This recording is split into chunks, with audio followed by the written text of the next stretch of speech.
참 예수님, 네, 잘 지내시고 계시죠?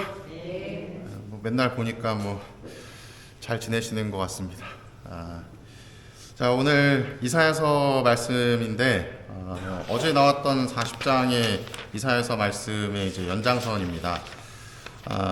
이사야서는 바빌론 유배를 배경으로 한다라고 말씀을 드렸죠.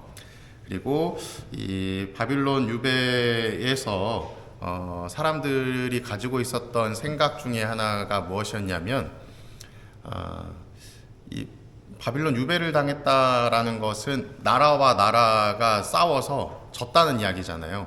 그래서 내가 아니라 이쪽 나라가 한쪽 나라의 식민지가 되었다라고 하는 것인데, 그것이 우리 입장에서 보면은 우리의 주권을 찬탈당했다, 뺏겼다 라고 하는 입장에서 끝날 수 있는데, 이 당시에 유다인들에게 있어서는 나라와 나라 간의 이 싸움을 넘어서서 우리가 믿고 있는 신과 그 나라가 믿고 있는 신과 이 신들의 싸움이라고 생각을 했습니다.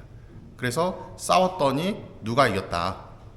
바빌론 신이 이겼다는 거예요. 하느님과 싸움을 해서.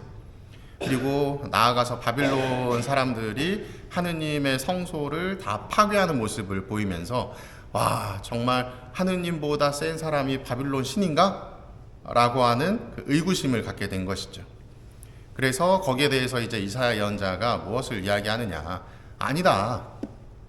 바빌론에서 믿고 있는 그 신은 바빌론이라고 하는 그 나라에서만 믿는 신이지만, 하느님이라고 하시는 분은 유다인들만의 하느님이 아니라 온 세상의 하느님이시다. 그래서 하느님께서 그 바빌론 신보다 더 높다. 나중에 봐라. 결국은 하느님께서 다 모든 것들을 되돌리실 것이다. 라고 하는 희망을 또 이 유다인들에게 주고 있는 내용입니다.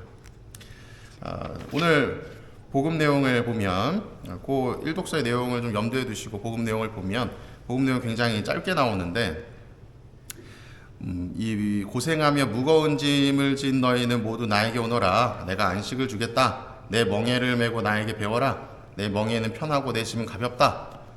이런 굉장히 짧은 내용이 나오고 있습니다. 이 내용의 그 배경을 좀 살펴보면, 이제 시대가 바뀌었음에도 불구하고 바빌론이 로마로만 바뀌었을 뿐 여전히 유다인들은 이 식민지 지배에 있는 것이죠.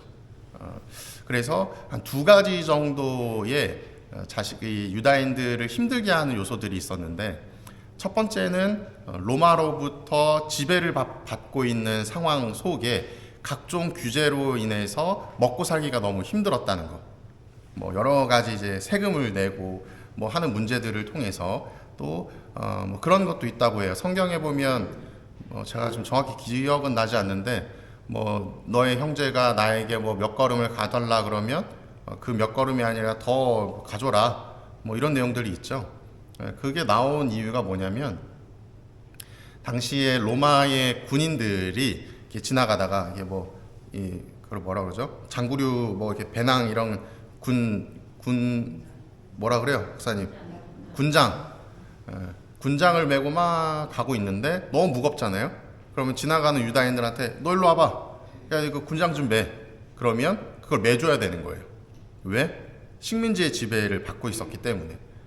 그래서 복음에서도 이야기하는 것이, 누가 너한테 몇 걸음 가달라라고 이야기하면 거기에서 씩씩거리면서 화내고 이러지 말고 그냥 더 가져라 라고 하는 이야기가 그런 배경에서 나왔다고 합니다. 이처럼 그런 로마군의 횡포뿐만 아니라 무슨 각종 세금들로 인해서 유다인들이 사는 게 아니었다는 거예요. 근데 그러한 상황 속에서 또 힘들게 하는 것이 무엇이었냐면, 바로 그들의 삶의 근간이 되는 이 율법이라고 하는 것이 613개 조항이, 또 그 외에도 다른 다양한 생활 규정들이 그들의 삶을 올가매고 있었던 거예요. 안식일에는 이렇게 하면 안 되고 저렇게 하면 안 되고 하는 각종 다양한 그런 법들이 아무것도 하지 못하게끔 만들어 놓은 상황이 된 거죠. 그래서 그 두 가지 상황들, 율법에서는 이거 해라 저거 해라, 이거 하지 마라 저거 하지 마라 하면서 나를 옥죄고, 또 나름대로 열심히 살아보겠다고 이것도 해보고 저것도 해보고 살면서 살아가고 있는데, 로마에서는 각종 뭐 이유를 빌미로 세리들을 통해서 세금을 막 징수해가고 내 손에 남는 건 없고, 그러니 기분이 어떻겠어요? 안 좋고 또 절망스러운 상황에 놓여지게 된 것이죠. 그래서 예수님께서 하시는 이야기가 무엇이냐, 나에게 와서 내 멍에를 메고 나에게 배워라 라고 이야기를 합니다.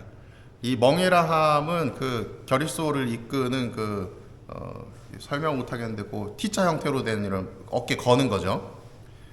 그게 이제 소가 두 마리가 이렇게 딱 같이 얹혀가지고 같이 이제 발을 맞추면서 땅을 이제 파는 거죠.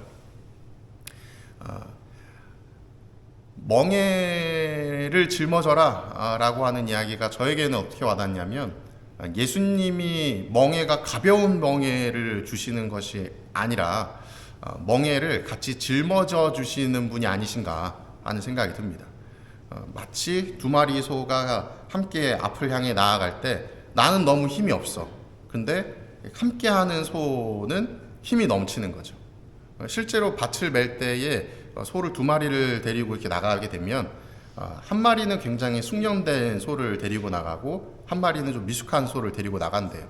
그러면서 자연스럽게 그 모습을 보고 배우도록, 그렇게 해서 점차적으로 그 힘듦이 이겨낼 수 있는 고통으로 변화되게 된다라고 이야기를 합니다. 제가 예전에 지금보다 한 40-50kg 가벼웠을 때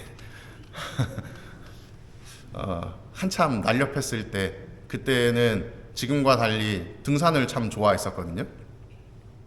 등산을 하면 뛰어다녔어요. 막 뛰어다니고, 그렇게 해서 뭐 30분 40분 산을 올라갔다가 내려오면 뛰어서 보통은 1시간 반 걸릴 거리를 갔다 오면 땀이 쫙 나고 뭔가 운동한 것 같고, 그래서 굉장히 기분이 좋았는데, 어느 순간부터 이제 살이 찌기 시작하면서 등산과 거리를 두기 시작을 합니다.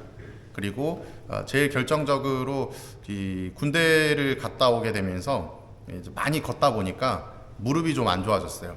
그래서 등산은 이제 나의 인생엔 없다라고 혼자 스스로 이제 다짐을 했죠. 나아가서 살이 더 찌게 되고, 그리고 여러분도 아시다시피 제가 아킬레스건도 끊어졌었고, 그러다 보니까 이 무거운 몸을 이끌고 1시간 이상, 뭐 30분 이상 등산을 하는 게 이제 좀 힘들어졌습니다.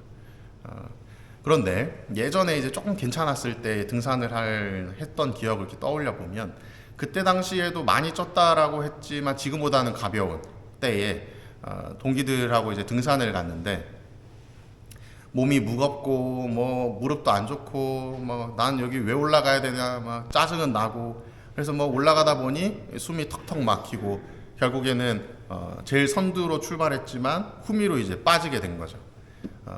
그래서 그때에 막 어떤 스스로에 대한 좌괴감도 오고 자괴감도 오고 했지만, 옆에서 또 함께 걸어주는 동기들이 있었습니다. 천천히 걸으면서 제 이제 이 허리에 손을 이렇게 얹어주면서 조금씩 밀어주는 그 동기들이 있어서, 입에서는 씩씩하면서 막 짜증난다고 막 하면서 화를 냈지만 결국은 정상까지 갔었던 그런 기억이 있습니다.